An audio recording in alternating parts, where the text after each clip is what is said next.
Throughout history, free thinkers have outraged the religious with their wacky ideas about the virtues of free speech, reason, and of course, eating babies. Now, God is dying, and it's time to dispose of his remains. From the pits of hell, Satan sends two puppets of the imperialist West and the Zionist Jews against God, Islam, and tiny kittens to bring you their propaganda and conspire for a new world order. This is Secular Jihadists for a Muslim Enlightenment with Ali Rizvi and Armin Navabi. Welcome everybody to another episode of Secular Jihadists for a Muslim Enlightenment. My name is Ali Rizvi, and again with me this time, Armin Navabi is not here. He's touring Europe, doing some amazing things, and you may have seen some of his solo episodes in the past. We recently had an episode with Ali Dawa that he did at Speaker's Corner. So this month, while we're separated geographically, we're doing some episodes on our own, which is great, and gave me the opportunity to invite back on the show my friend Seth Andrews. And Seth, as I have said here before, is probably one of the people who influenced me most when I was coming out and I was writing and I was speaking about these things.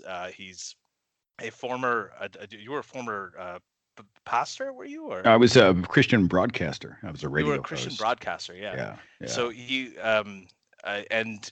so I used to listen to your show all the time. You were very influential. My wife, when I met her, you were one of the first people we talked about. So it's just, it's again an honor to have you on the show. I know we've had you on once before, but it's hard to believe sometimes that I actually I love Secular Jihadist. I love sitting back on my end and feeling envy and even occasional hate over all of the amazing guests that you get in studio. I'm like, how did you land that person? How did you get that person? It's really amazing. It has been pretty good. And we've had some. Now they don't give me the time of day, but they'll go on the air with Ali Rizvi and Armin Navabi. Oh yeah, no problem, no problem. No, honestly, you're a brother, and it's great to be here and hang out. So thanks for the invite. Yeah, well, you're among the best of the guests. So thank you for coming on. And so the reason I wanted to talk to you is because I've noticed a lot of things that you've been posting, and I feel like, aside from the subtitles of our books, which is exactly the same. That was a total accident, by the way. It's funny because whenever Armin published, he all of a sudden realized what was going on. Right before you came out, and he sent me the panicked message that said, "Oh my God, this is," and I don't care. I think it's amazing. I mean, honestly, I hope if they search my book, they find yours. So it's totally cool. But it was this weird serendipitous convergence there. So. Yeah, it was amazing. So just for people who don't know, which will probably be very few of you, Seth Andrews has a book called Deconverted. I think the second edition is coming out now. And the subtitle of that book is A Journey from Religion to Reason. And my book is called The Atheist Muslim, A Journey from Religion to Reason. So similar, very meaningful subtitle, but nevertheless the same. I get to always explain to people what you mean by atheist Muslim. Like they're like, "What the hell is an atheist Muslim?" And I'm like, "Look, call Ali. Just call him. Or just email him." The title does what it's supposed to do, but I'm sure you've had to answer the question 100,000 times. So. Yeah, and I have, I have. Oh man, I feel sorry for all my friends. So my apology to all my friends who've gone out there and defended the title, who've been supporting me, but. Just the idea of the atheist Muslim was the fact that there's in a lot of these Muslim majority countries, there are many atheists who cannot present themselves as atheists. They have to present themselves as Muslims. So they're atheists in thought and Muslim by presentation. And that's a contradictory in existence. And there's a lot of other aspects to it. There's the cultural Muslim aspect. Is it contradictory? I'm sorry, there's a little bit of a delay. I don't mean to walk over you, Ali.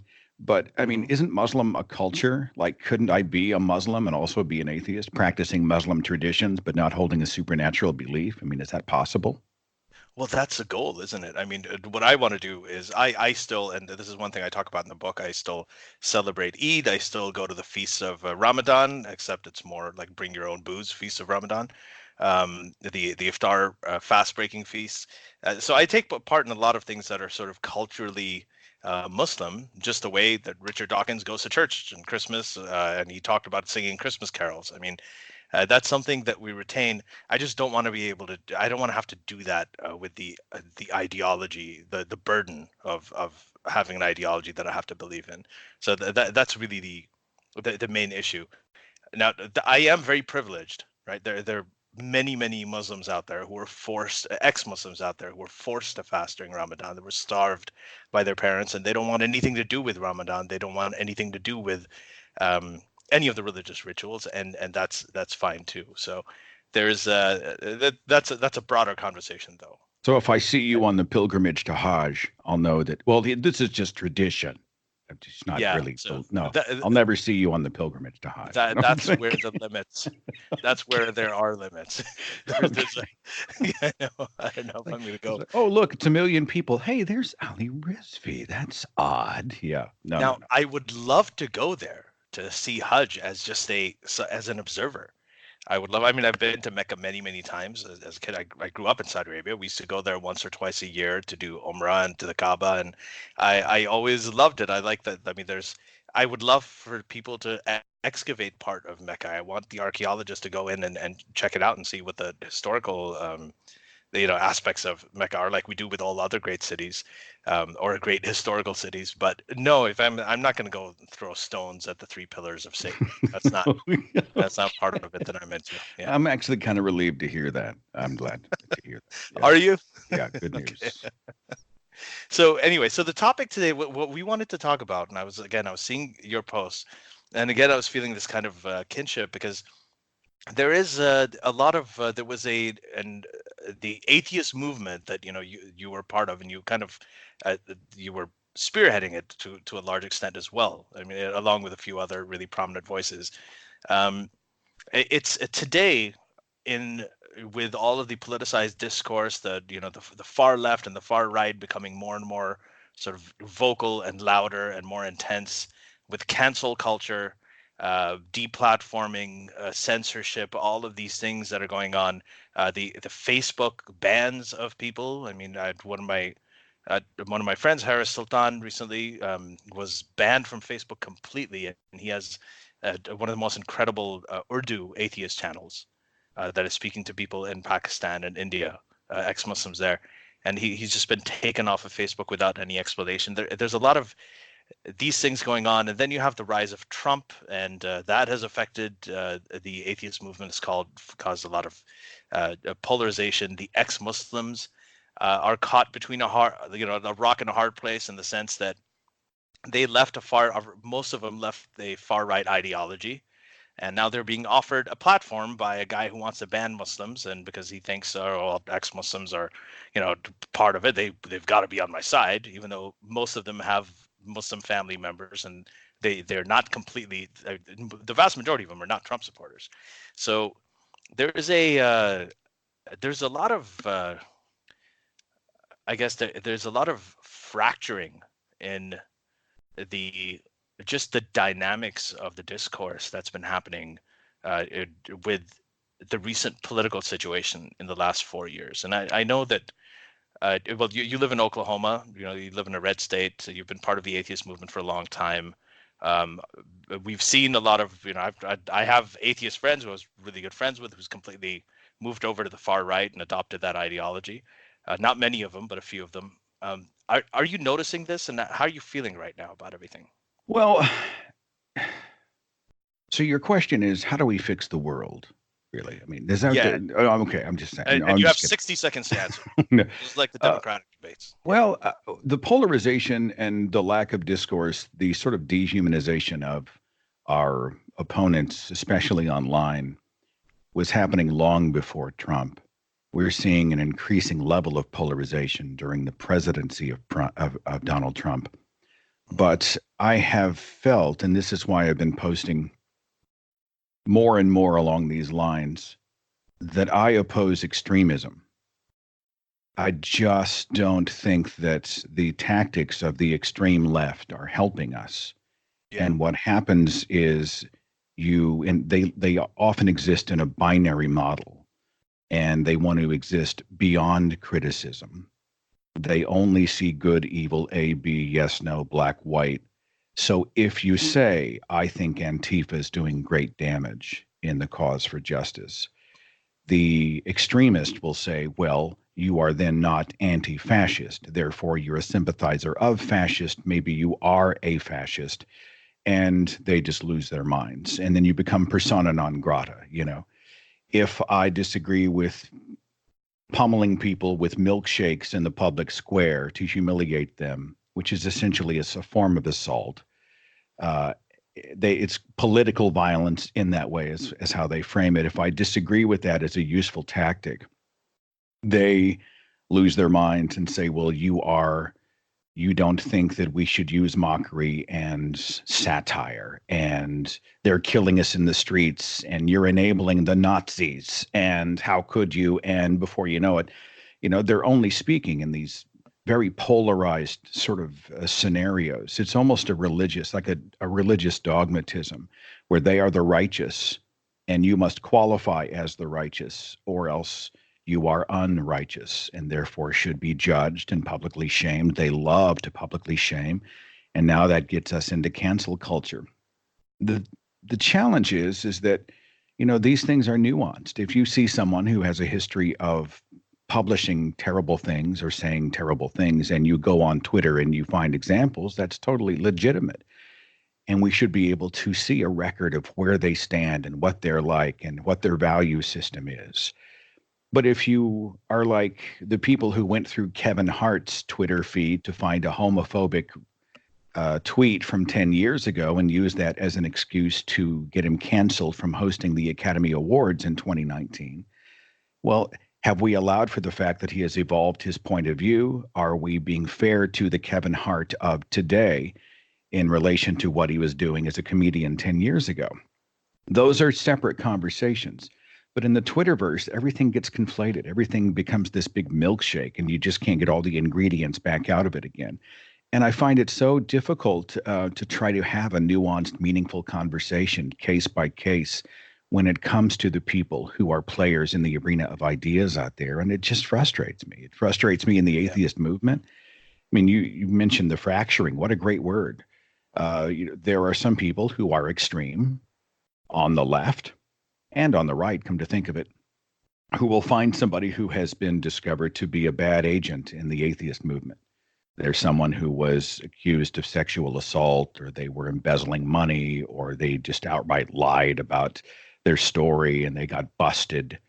And they will then, because of this example, this person who was rooted out and exposed will declare the entire cause null and void. It's all corrupt. It's all tainted. It's the one bad apple has spoiled the barrel. And I look at these people thinking, what the hell are you talking about?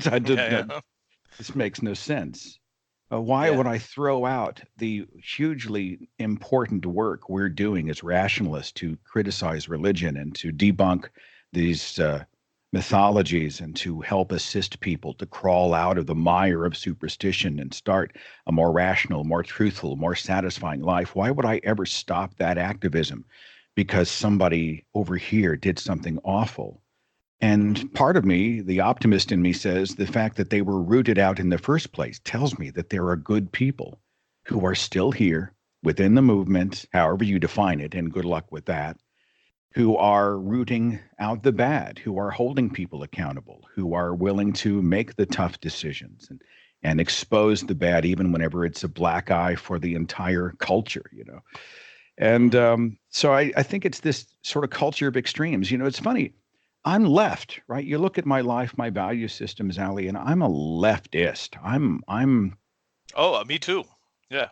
And yet seems to be a deal where there are some people on the extremes of the left who think that they're beyond. If you stop and criticize, if you talk about the fact that the boat that you're in might have a few problems and you need to go shore it up and patch some holes, make it more seaworthy, that it's not perfect and that we need to fix the problems. If you stop and criticize your culture from within, they see it as a kind of moral sellout where you have now aligned yourself with their arch enemy.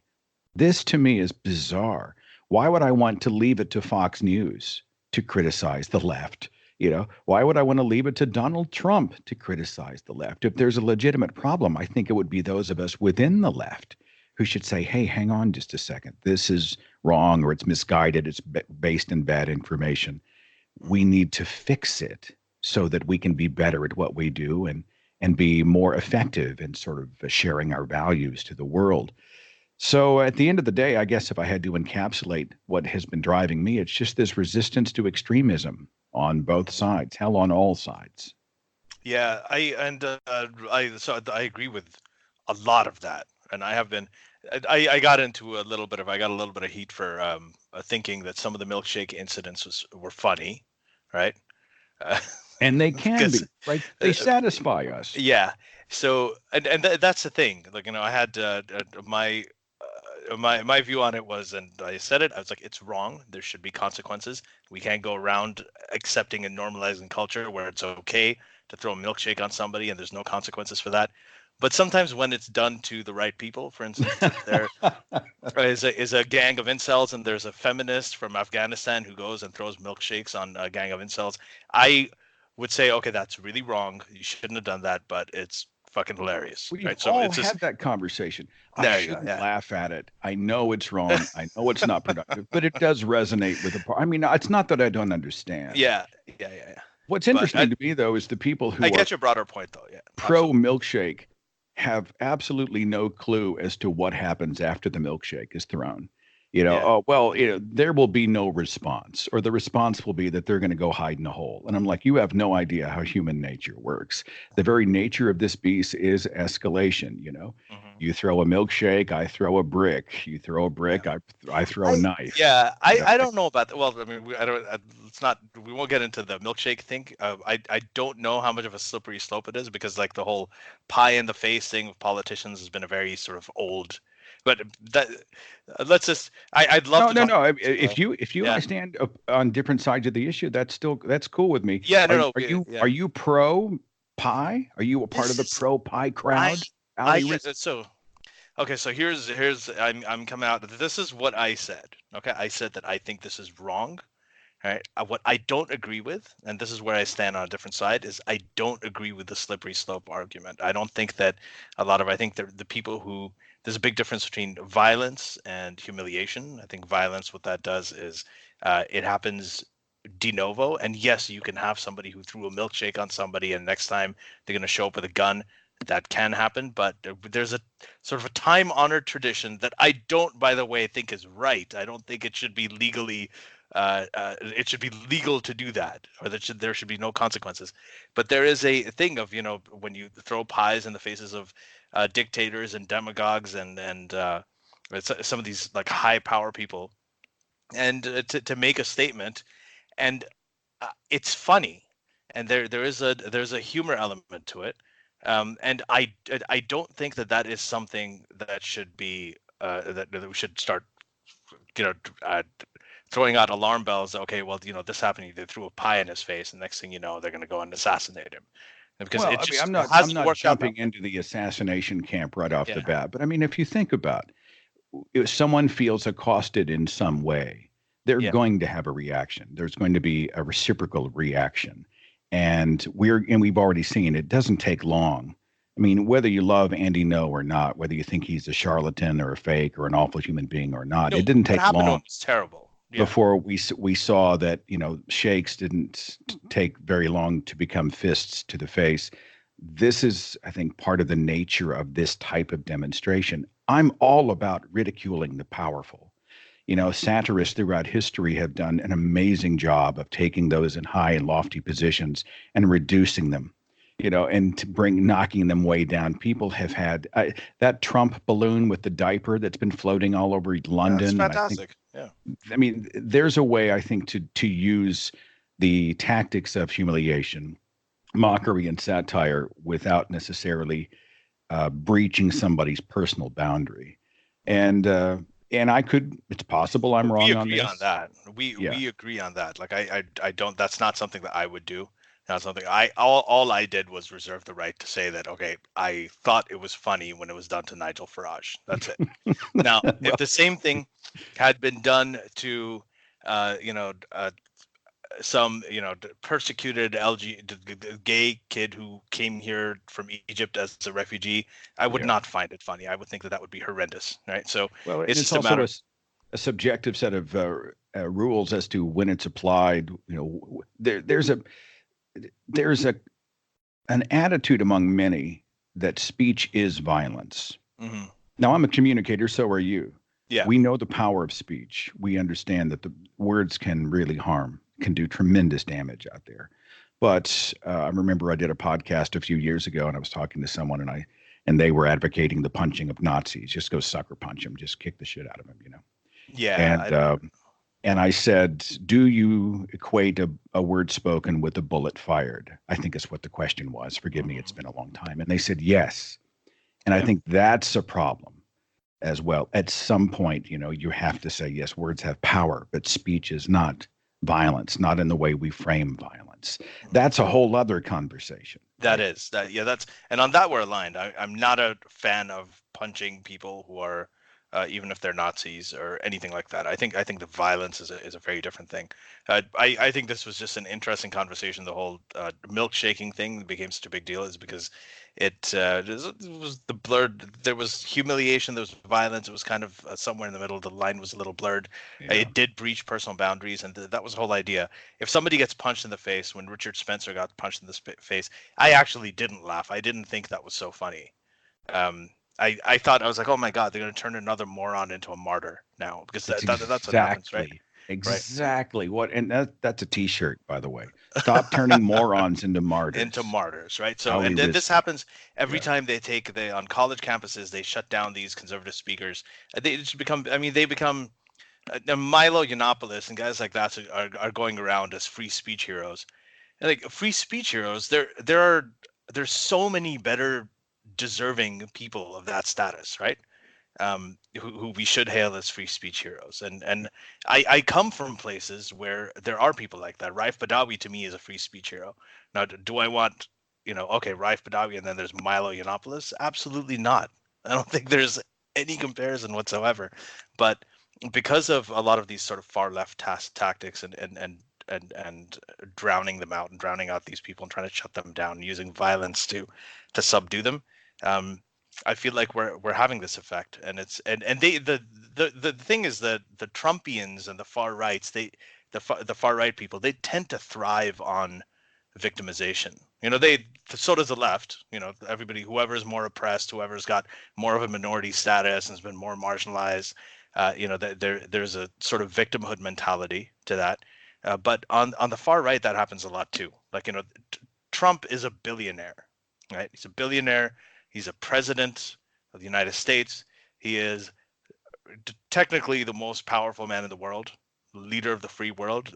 I feel a little gross saying this, but that's the status of the U.S. presidency. And all the guy talks about is how he's being victimized. Like the media is victimizing him. The independent judiciary is victimizing him. The legislative branch and Congress is victimizing him.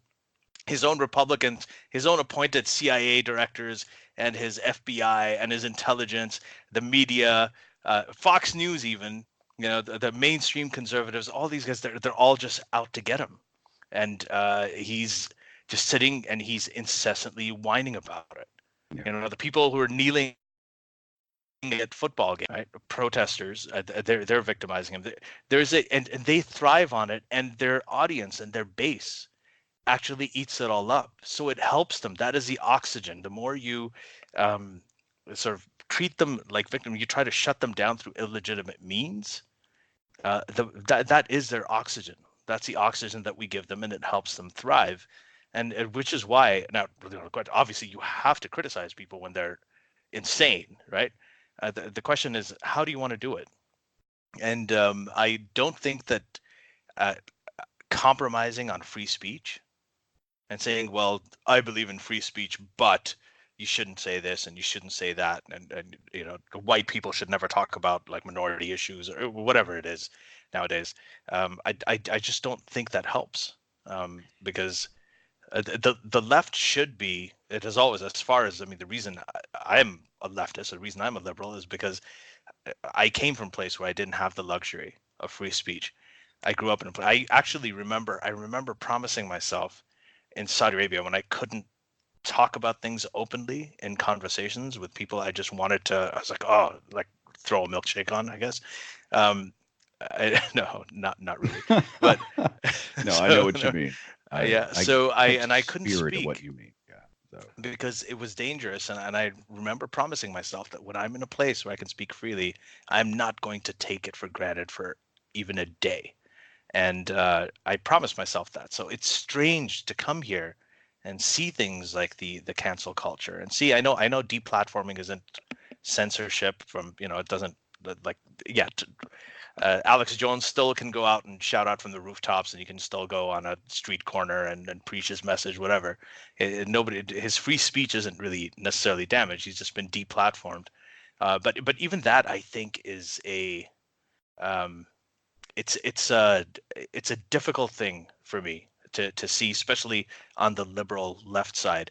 From the right, I expect it. And people say the right doesn't do anything about free speech. You're talking about college campuses. Go to the Christian college campuses. See the kind of things that they can do. Until very recently, you couldn't even have interracial dating in some of these places like Bob Jones University and stuff. So there's a lot of things I can't say. With the right, it's almost expected. I mean, you've got the president of the U.S., not just a bunch of leftist radical students shutting down Ben Shapiro at a university, but you have the president of the U.S. calling for sports, an ESPN host to be fired, for the NFL to take action and against these the people who are kneeling during the national anthem. Just I mean the talking about the media as the enemy of the people, the press is the enemy of the people. I mean there's a massive free speech issue on the right that is far beyond anything on the left, and it's at the administrative, presidential, White House level. But that is something that I look at and I say, okay, well, this is what we were always fighting against. But when I see it on our side, when I see it among the leftists and the liberals, then it's especially frustrating. And we've seen it a lot with the ex-Muslims, like being part of the ex-Muslim community. We've kind of seen it even within the mainstream atheist movement. And this is why I kind of applaud you as an exception to this, because they're speaking out about it. But there are many mainstream atheist organizations now, especially on student campuses, who are just not. They've got ex-Christians, they've got lapsed Catholics, they've got secular Jews, they've got ex-Mormons, ex-Scientologists, all sitting there and just shitting on their past religions. But they're just, they don't want the ex-Muslim thing. They don't even want to get close to it, either because, I don't know, Muslims can't do that, or which is a form of bigotry to think that Muslims would be the exception to this. Like everybody can leave their religions, but Muslims can't. Or they just don't want to be associated. They think that if they bring on ex-Muslims, they're going to be associated with these far-right people. And so it's not a matter of principle anymore. It's a matter of, it is identity politics. It's a matter of who's saying the thing. I think a lot of those people are not necessarily, I'll just say the left, are terrified of being labeled Islamophobic because they bought into the lie that Islam is a race, Islam is a specific people. And I appreciate their sensitivity to those who've been discriminated against in this world. We need so much more of that.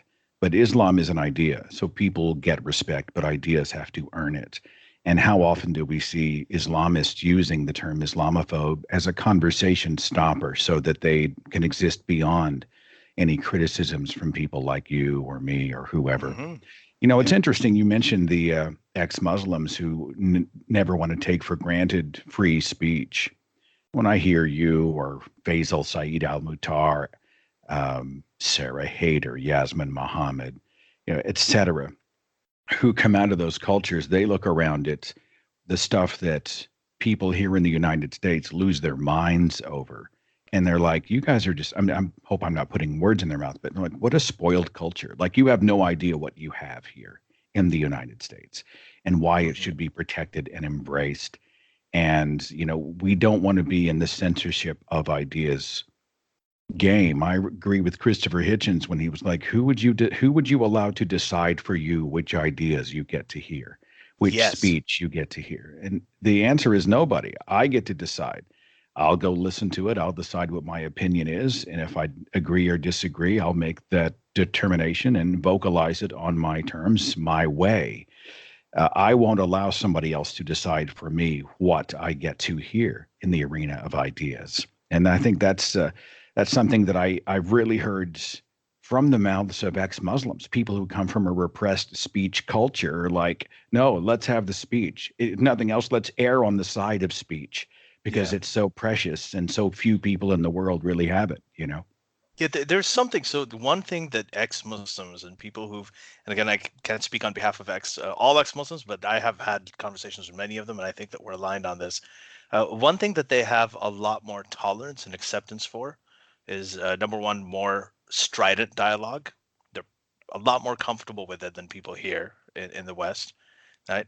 And the second is just this. Oh, I forgot what I was going to say. This is like a Rick Perry moment. But anyway, I think that it happens as we get older. It does. Yeah, no, I'm aging. But yeah, they have a lot of tolerance for just the idea that we can have more aggressive dialogue. Oh yeah, sorry. The second thing is, I guess what you were talking about earlier, this all or nothing. That okay, if somebody has made a few mistakes in the past a long time ago, right, that doesn't necessarily taint their entire career and everything that they've contributed. So, for instance, Richard Dawkins is incredibly popular, right, among secular liberals in the Muslim world. Like incredibly popular. They love him, and the more strident he is, the more they like him. Hitchens was very popular for the same reason. And Hitchens, I think, one of the great things about him is, unlike other sort of commentators about the world outside the U.S. like Noam Chomsky, I mean, Hitchens actually went there. He went to North Korea. He sat and he hung out with the Khomeini's grandson, the Ayatollah's grandson. He went to Uganda before Joseph Kony was even a meme, right? He was everywhere in every area of conflict in Syria and everything. He actually saw the way the situation was on the ground, and people really, really liked him. And he was an independent thinker. You couldn't really pin him down as leftist, right, conservative, liberal, whatever. And he was very aggressive in the way that he spoke. Now, the thing for people there is that they don't have the luxury that open societies have to sit down and, well, can't we talk about this respectfully? Can't we throw out all of these disclaimers before we actually make a point, just to make sure, no, this is not about all the people I'm criticizing. This is not, how we have to talk nowadays. Mm-hmm. It's like, can't we just say things like it is? There's no buffer then. They just jump right into the deep end. Is that what you're saying? You just jump right into yeah, they do. And I've been sort of watching a lot of Arabic YouTube recently, and it's so refreshing. Arabic ex-Muslim YouTube, atheist YouTube. So there are a lot of Arab atheists that have huge followings. I mean, it's a big thing that's happening in the Muslim world right now, especially online. And the dialogue is the things they talk about is so much more sophisticated. There's so many things they can talk about because they're not burdened by these ideas like, oh, what if somebody associates with me with Trump, or what is a regressive left? How are they going to, do manipulate what I'm saying? They don't have to think about any of this. It's within their thing. For them, is living under Islam, radical Islam, Islamism, whatever you want to call it, is like Trump on steroids without any checks or balances. That's what it is. Okay, so if you can imagine that, that's essentially what they're living under. So they don't have open societies. They don't have the luxury of saying that, okay, Richard Dawkins said this thing in one of his books that is just not politically correct nowadays. So we're going to have to completely cancel him. No more. Or Richard just Dawkins had stuff. A bad idea. Like Richard Dawkins wrote the foreword to the second edition of Deconverted for me. And I was tremendously honored. And I'm already preparing myself. Of course, yeah. I'm already preparing myself for somebody who said, well, he tweeted this last year, or he said this at this point, or elevator gate, or whatever. There are portions of his life that are going to be far from perfect. There are missteps. There are things he said that have been like, why did you say that? Well, wait, that makes no sense.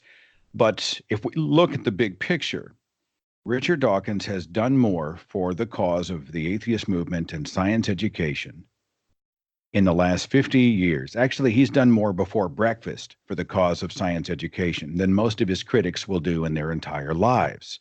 Mm-hmm. And it's so uncharitable for us to immediately say, well, he's made this mistake and this mistake and this mistake. He blew it. Therefore, everything that he's ever said and done is null and void. Now, immediately they're going to try to pigeonhole me and say, well, what people say and do doesn't matter to Seth Andrews. And that's not the case. But I'm saying if we weigh it all out and we say, yeah, he's not great at this and he needs to probably stick to this and he screwed up over here. But if we look at the whole of his works and his writings, his speeches, the God delusion alone changed my life. It was there for me at a critical moment. It is a religion killer. It is a game changer. It is a masterwork. That book alone warrants Richard Dawkins to be a part of whatever I'm writing. If he agrees, I would be honored to have him. I'm completely honored. And if somebody wants to lose their mind and decide, well, he said this and tweeted this at some point, so now Seth is aligned with him. So Seth, before you know it, the purity tests are in place. You've got cancel culture going on. Everybody's losing their mind. This is not the world in which we want to live. It's certainly not a world in which we're going to get anything done. It doesn't mean we're not assessing what people are about, what their value systems are. These things, if he had a whole life that was, if his life was Sargon of Akkad, there's a guy, I think, well, you can look at what he says and you can say, I say, this is a toxic human being he's either clueless or he's an idiot or he's done tremendous damage to people. He turns the screw on purpose. I want nothing to do with that person. That is a perspective that I'm able to glean based on the content that he puts out. And that includes his videos and tweets, et cetera. I can say that about Milo Yiannopoulos. I can say it about Donald Trump, but it's all taken in proportion.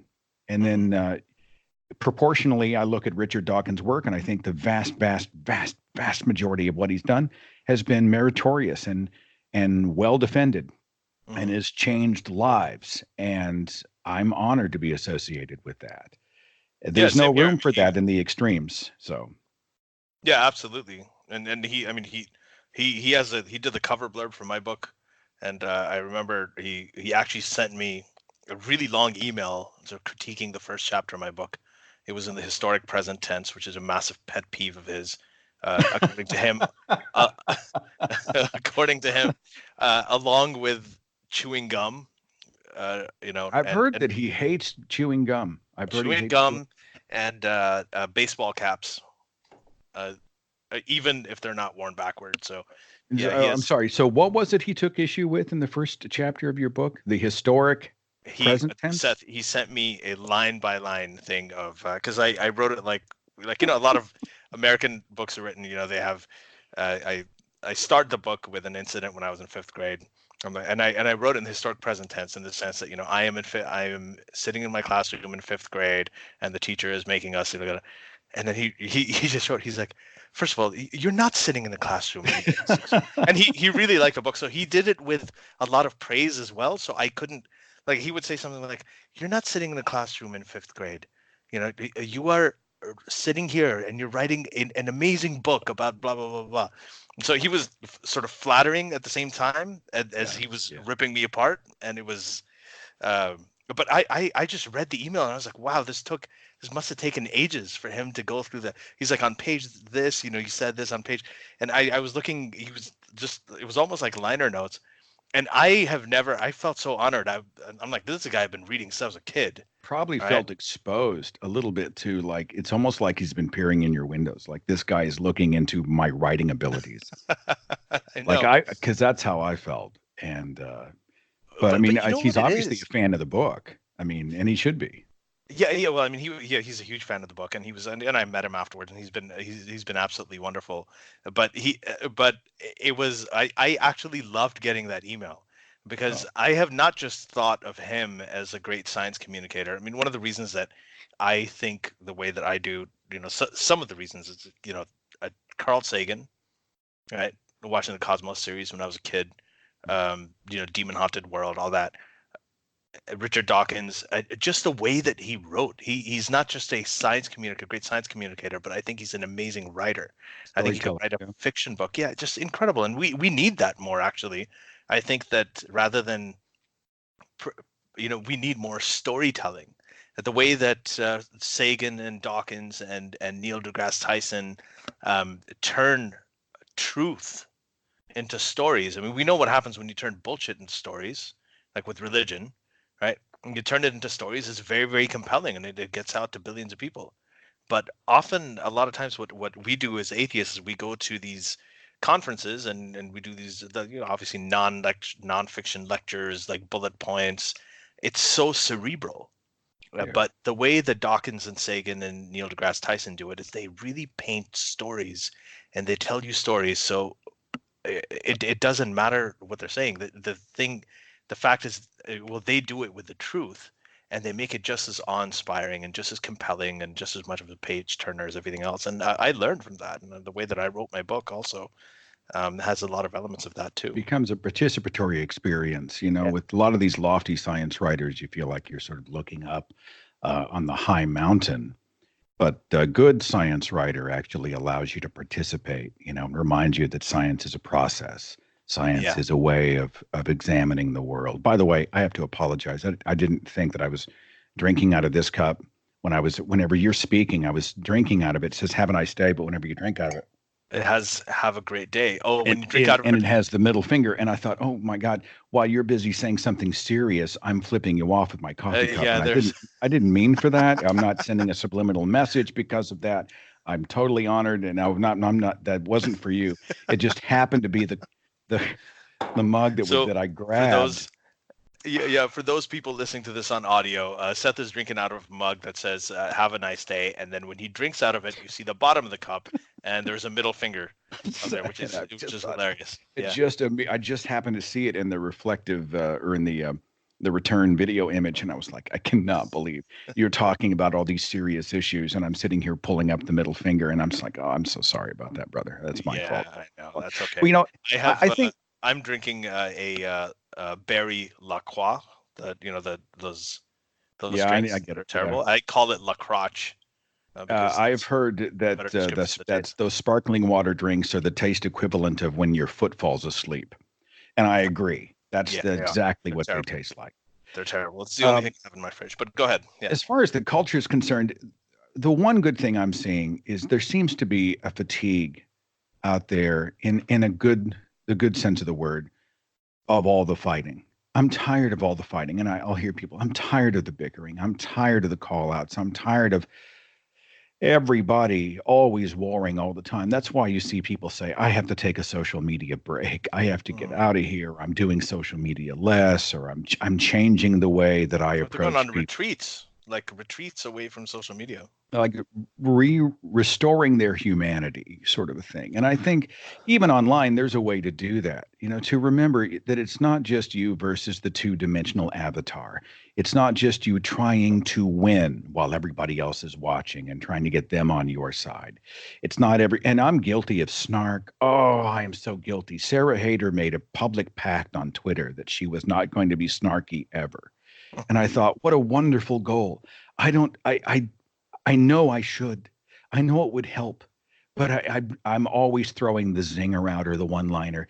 But it would be better if I did not, and if I was a little more. And I've been trying to inject more humanity into a lot of the things that I'm doing. Still using mockery in the big picture, but when it comes to the one-on-ones, instead of immediately starting to maneuver to try to put somebody in a cookie cutter, to try to win, to make them look bad so I look better, to stop and just try to be about the ideas.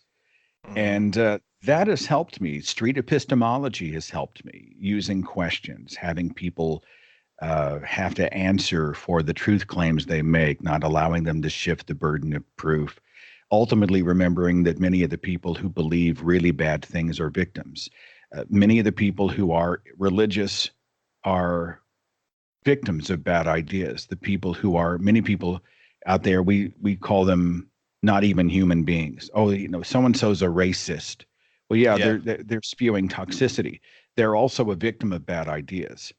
And I reject this notion that they can't be reasoned out of a bad idea, because I'm surrounded by people who have been reasoned out of unreasonable religion, unreasonable hatred, etc. And, we're not going to browbeat them into an epiphany. We're not going to nullify them by calling them stupid or throwing, things at them, our fists or whatever. I think let's go out and let's find out how they got where they got, where those bad ideas are being fueled in their lives, counter those ideas and work to change the culture. A great example is Dia Khan, Muslim documentary filmmaker, right? Yeah. She goes out. I mean, if you go to a white supremacist rally, they are ready for the counter protests. They're ready for the shouts and the swear words and the signs and maybe even the fist and the fight, and they're ready to be martyrs. They're ready for all of that. What they weren't ready for was for a Muslim woman to come into their living room and sit 5 feet across from them on the couch with a camera and say, "Hi, I'm Dia. Do you think I'm not a person?" They weren't ready for that. There was one guy that was interviewed. He just tilted. He had to stop the interview because he wasn't ready to have to deal with an actual 3D flesh and blood human being right in front of her. That documentary, I think everybody should watch. And she also did one on jihad that was just good. I mean, she does some amazing work. The white supremacist documentary is on Netflix. It's called White Right. And everybody should take an hour and watch it. Now, I'm not saying this is possible with everybody. Already the extremists are losing their mind and rushing off to do what extremists do. But I'm saying that after the documentary came out, at least 2 of the people that she interviewed contacted her and said that they left the hate group because they could no longer be a part of that message. And they are now helping other people out of hate groups. And it was because she took the time to find out what drove them, to deal with them one-on-one as a human being, and to challenge them with kindness, strength, but also kindness. And she's changing in that way, changing the world. I think I'd rather emulate that. Even when it doesn't work, I'd rather emulate that than be the person who's going out screaming F-bombs at the top of their voice and essentially only escalating and not de-escalating, you know? Yeah.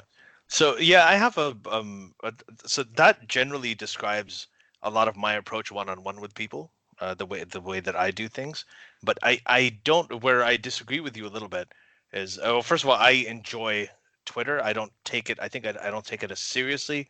You know, a lot of times, I mean, you've had that, right? Like you have you go on Twitter, you see what's going on. It's a little entertaining. You see the Trump tweets, and then you get off, and then you go there, and you have something with your family. You have something with your dogs, your kids, whatever, and you go out and you totally, and that's the real world. And then you say, okay, there's all these people on Twitter, and they're doing things. So I like Twitter. I actually enjoy it. I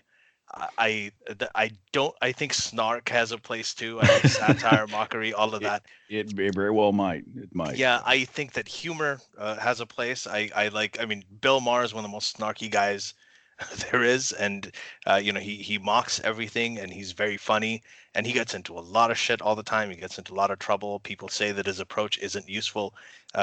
But he is one of the only people out there who actually did a whole segment calling out exactly what we're talking about. That, he said that, if all of us were in the past, if you and I lived back in, if we were, well, you are a white person, but if I was a white person, we both lived back in the 17 or 1800s, we'd probably be slave owners. We'd probably be okay with it. Exactly the same personalities and genetic makeup that we have right now. If we grew up in the 60s or 70s, I mean, an example is, and I've talked about this before, when I was in school in the early 80s, and later on when AIDS was all over the news, everybody was homophobic. Everybody was, left, right, whatever. And we used to use gay slurs. We used to do all of those things to all those kids in school. And that's something that I unlearned with time. And there are people now who, when I talk about it, they say, well, how could you do that? Didn't you think about it? And I was thinking, like, what, if you were there at that time, chances are that you would probably do that too, right? That was your normal, man. I mean, that was your normal. Yeah. And so, there is this, so again, I'm digressing here and going into another thing, but what I think that there is a place for that. I think that, like, in the ex-Muslim community, initially I used to wonder about this. What approach is right? What approach is wrong? Should we be more aggressive? Should we be? I mean, you had the Malcolm X, who was like totally militant.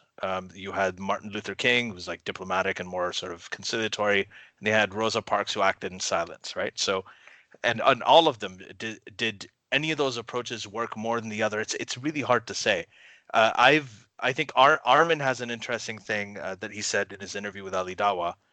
He's like, he says, online, I say whatever I want to. If I want to attack something, if I want to be aggressive, I'm going to be aggressive.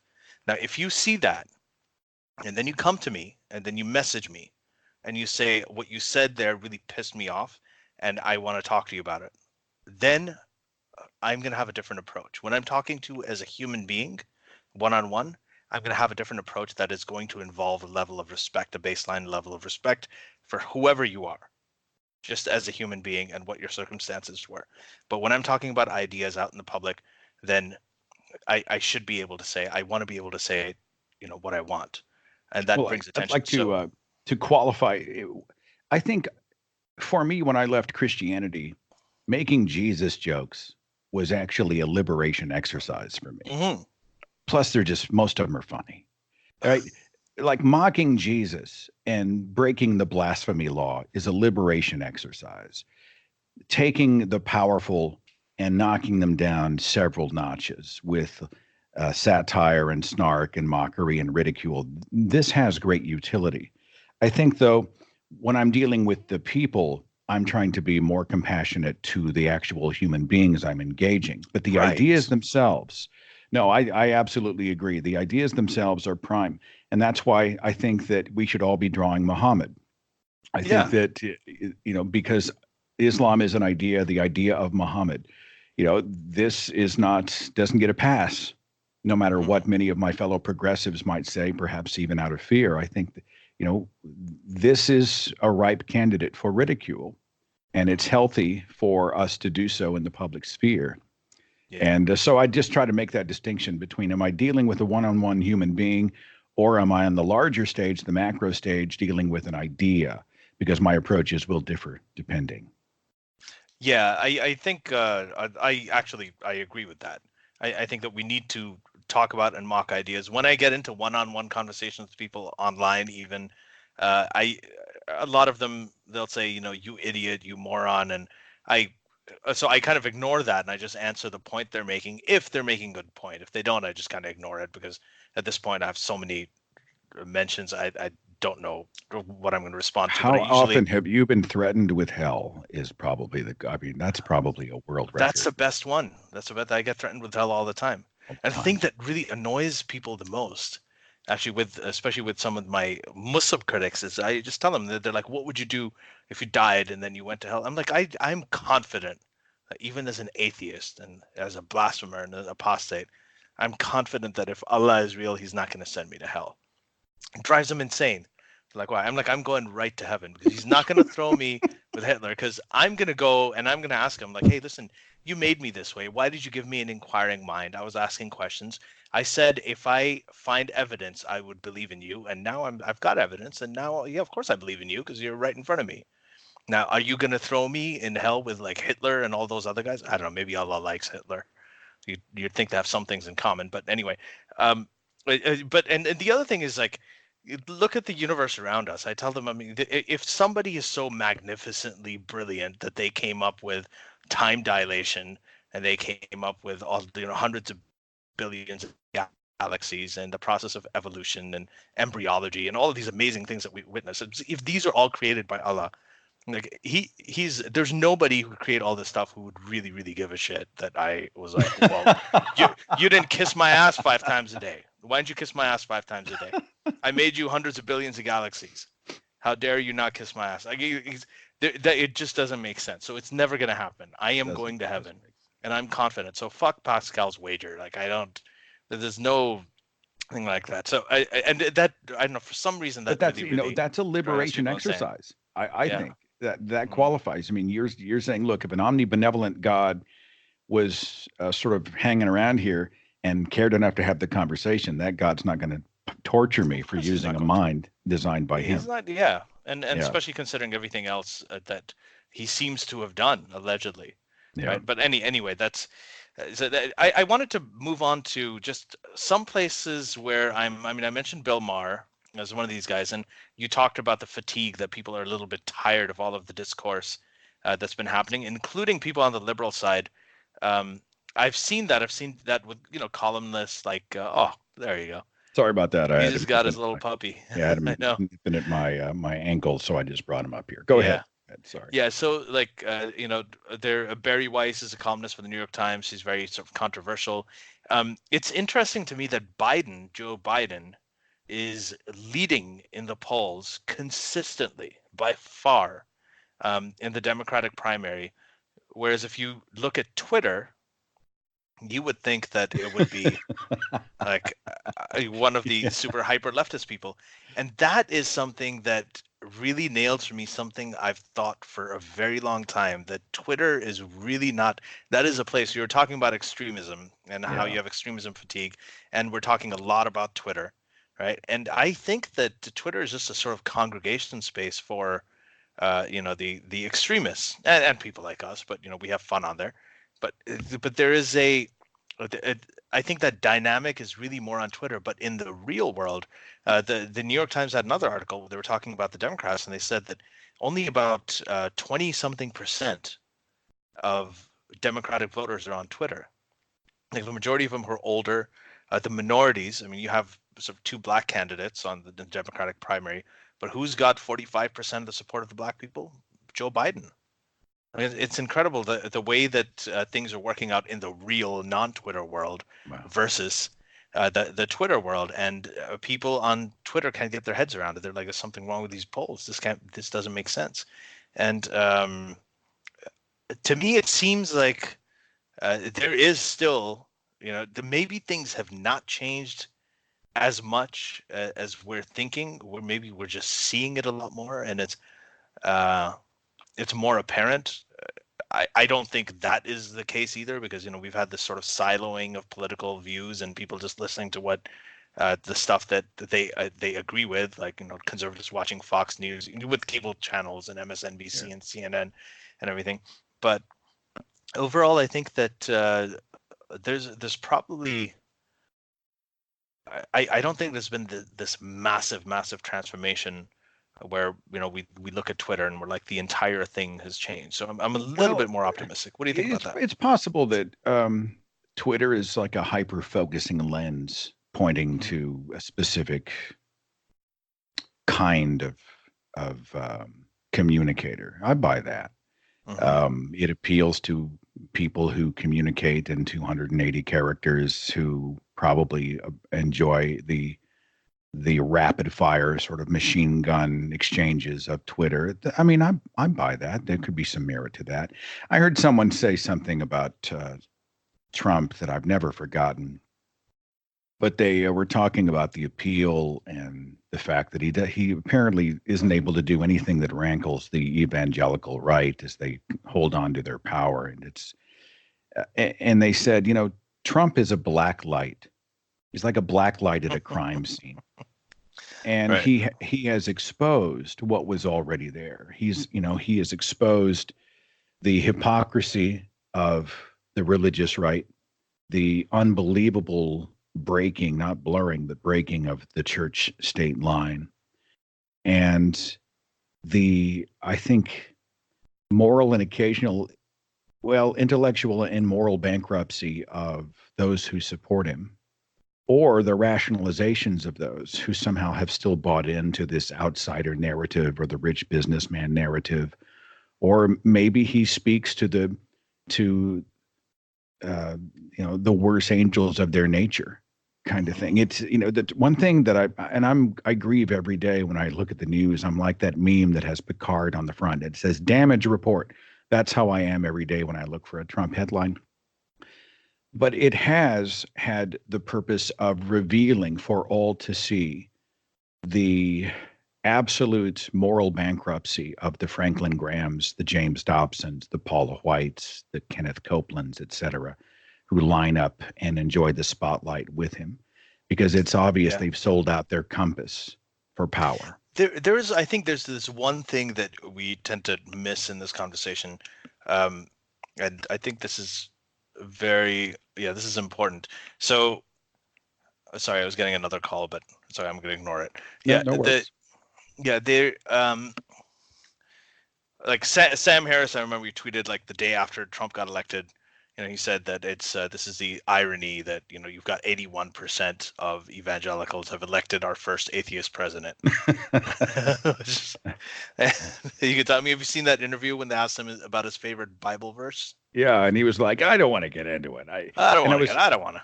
And he's like, the guy said, "Are you an Old Testament guy or New Testament guy?" Which is a great question, by the way. And then he goes, "Probably equal." Yeah, both of them.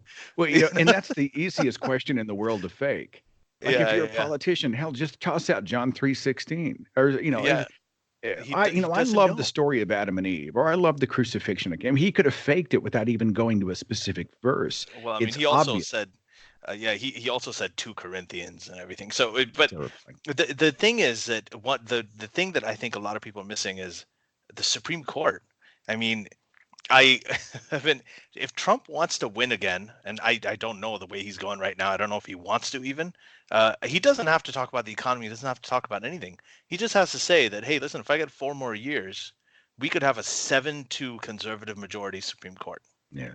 That means separation of, we've had Andrew Seidel on the show, and he talked about the separation of church and state. Like, that is something that a lot of these justices are, like Kavanaugh and these guys, are equivocal on. They've talked about it in the past. That's gone. That Roe v. Wade is gone. All of this stuff will be history. Everything, their dream will come alive if Trump gets another 4 years. And that is also the best line for the Democrats to take right now. Yeah. Like, do you want I need Ruth Bader Ginsburg to live forever. Yeah. She's 85. Battling cancer, as I understand it. We just need her to. Had radiation therapy. She's not in good shape. If you have pancreas, I gotta say this. I know people are rooting for her, but if you've got a tumor in the pancreas that needed radiation therapy, you're not in good shape. Yeah. So there is an emergency. People say it's a national emergency. I think it's an international emergency in terms of this election that's coming up. But that I think that's the key to them. I mean, the evangelicals, I felt. I was making fun of them for voting for Trump. Like, this guy is a complete, like, why would any Christian think that this is their guy? But when we got those, you got those 2 Supreme Court justices that he appointed, it was clear to me, like, okay, this is it. They were right. They were playing us all along. Yeah. They thought about this strategically from the beginning, and that this is what they wanted. I did a video called Christians for Donald Trump, and we juxtaposed the best teachings and the best verses, commands of Scripture against Donald Trump. And they're just polar. I mean, Donald fails all the tests. But none of that matters. All that none matters of it matters. Yeah. Is they want, because what's happening is, while all of our fellow leftists, media people are running after every tweet that he does, they have transformed the judiciary in the past. Like the Senate, the current U.S. The administration and Congress has been confirming conservative judges, and they're completely changing the face of the judiciary. I mean, it's incredible what they're doing, what they're getting away with, and in a way we're kind of being played. And the Christian right has always been strategic in this way. They don't care if the guy's religious or not, but hey, he moved the capital of Israel to Jerusalem officially, which it kind of always unofficially was. It's not really like it made a functional difference, but it was a big win for them. This idea of the Supreme Court justices. I mean, these are really, really big things that they're betting on. And people say, well, 2016 could have happened again in 2020, and I think 2016 is not 2020. 2020 is a very different thing, because in 2016 everybody was asleep. They were at home. I mean, Andrew Cuomo said something. No, not Andrew Cuomo. Chris Cuomo. He said that Black people helped get Trump elected by staying at home. And it's not just the Black people. That also counts for women, other minorities, people who just thought Hillary Clinton was going to win. They thought it was a shoo-in. So they didn't come out to vote, and they didn't do anything. And then this guy won by losing 3 million votes, losing by 3 million votes, slim margin of about 70,000 votes in the Rust Belt. The Rust Belt overwhelmingly voted Democratic in the midterm elections, and the liberals have a fire under their ass. So there's a lot that can happen. 2020 can be completely different, but you have to participate. Yeah, and I would like to see I'd like to see a mandate. I mean, I'd like to see such an overwhelming victory for the Democrats in 2020.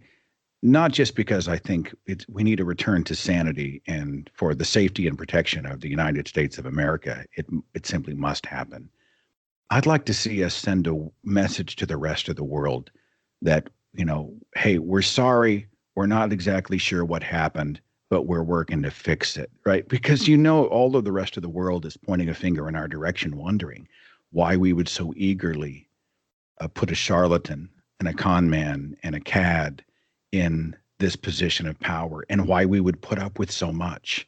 They think we've lost our collective minds. I'd like to see us sort of at least send some kind of message outward that we're not all crazy. It's, we're actually working to fix it. We're real sorry, and we're going to try to return to put an adult back in the room.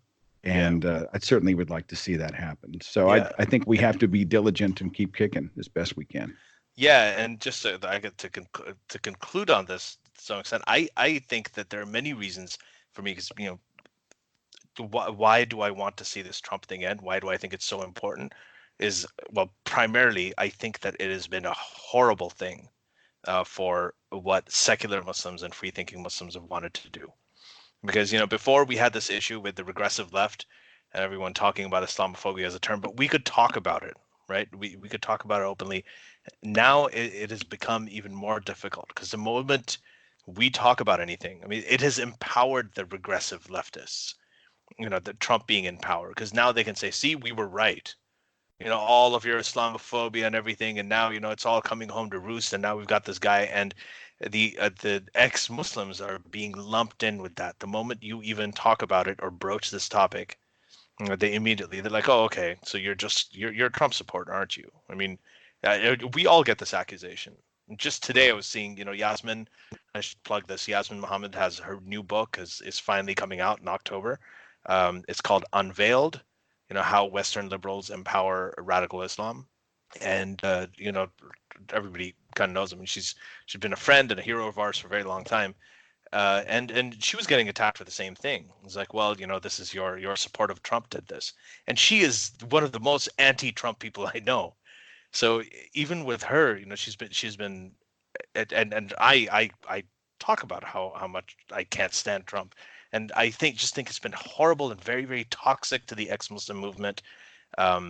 It's been very toxic to the atheist movement in general. And just if you zoom out and if you look at the reasons that I left my religion, or the most ex-Muslims left their religion, is because they believed in free speech. They believed in, civil rights. They believed in women's equality. They believed in gay rights. They had all of these issues that are, Trump is like the antithesis of all of that. He's against it. So it's almost like, it's just, however you look at it, it's just been a terrible thing. And I think Yasmin's story is a great example of the kind of extremism where, she's critical of Western feminists because while they're busy, embracing the hijab and putting it on the cover of Cosmo and essentially elevating a symbol of dehumanization and oppression all around the world. And while she is quick to point out that Western feminists lose their minds over these things over here, when there are huge, huge human rights atrocities going on over here and the oppression of women in these Islamic cultures that the Western feminists are not dealing with, they're ignoring. She is criticizing the left as a member of the left. And because of that, they align her with the right. And that's one of the reasons it's so difficult to try to have any sort of a nuanced understanding, because for them it's A, B, yes, no, black, white. And for them, they are above criticism. You can't criticize us. You can't call us into question. You can't tell us to improve our positions. If you even assert that we're problematic, well, you must be in league with the enemy. And it's tragic. I'm a huge fan of Yasmin Mohammed. I think she's amazing. I can't wait to read the book myself. So I'll be there with bells on. Same here. Absolutely. Bells on. And for just a programming note, I don't know if this is a programming note or not, but Yasmin Mohammed was a co-host on the show for the first year of this podcast. So if you do want to check out her story, listen to the very, very first episode way back of Secular Jihadists, and some of those early episodes. You can hear her over there too. and you get the book. But anyway, we're coming up on time now. Seth, thank you very much. I've been wanting to talk about this for a while, and I want to actually talk about it even more, just to figure out how everything that's happening, sort of with a lot of the political polarization, how that's affecting everything that we're doing in terms of free speech, in terms of atheism, in terms of humanism, the ex-Muslim movement, and all of that. I haven't totally wrapped my head around it yet. I don't know exactly what the consequences or what the implications are, actually, short-term, long-term, but it's something that's on my mind a lot. So it's really good to kind of air it out with you. Well, in my own life, I've just made a commitment to continue to try to fight for my values and to try to defeat the bad ideas of the world without sacrificing my own humanity. And that's hard to do sometimes. And to then also remember that the person who might have a horrible and toxic idea is also a human being who came to that position for a reason. And it's valid to find out what the reason is, to try to get into the epistemology, how they came to that knowledge, and to challenge it. And all of that, it means that I'm erring on the side of speech wherever I go. I would rather hear it or have the opportunity to hear it than have someone else decide that I shouldn't hear it. And I'm not enough of a cynic these days to think that even the worst minds, the worst ideas can't be changed, because, our conversations are loaded with people whose minds have been changed. They were reasoned out of unreason. It is possible. And so that's kind of my shtick and what I'm going to be doing for the next several years. Okay, that's me. I don't think there's a better way to conclude this. So, thanks, Seth, again for being and come on whenever you want. I mean, really, just if you just want to chat, just call up. We can do it on your show. We can do it on my show. Whatever. I'll have my people contact your people, which is me texting you. Yeah. That's exactly how it works. Thanks again for the invite. A lot of fun, brother. Appreciate it. Yeah, you too. All right, thank you. The Secular Jihadists have been made possible thanks to the Illuminati and the covert support of Israel and the CIA. That's what we have been told, but we haven't received our checks yet. If you like what we do, please support us.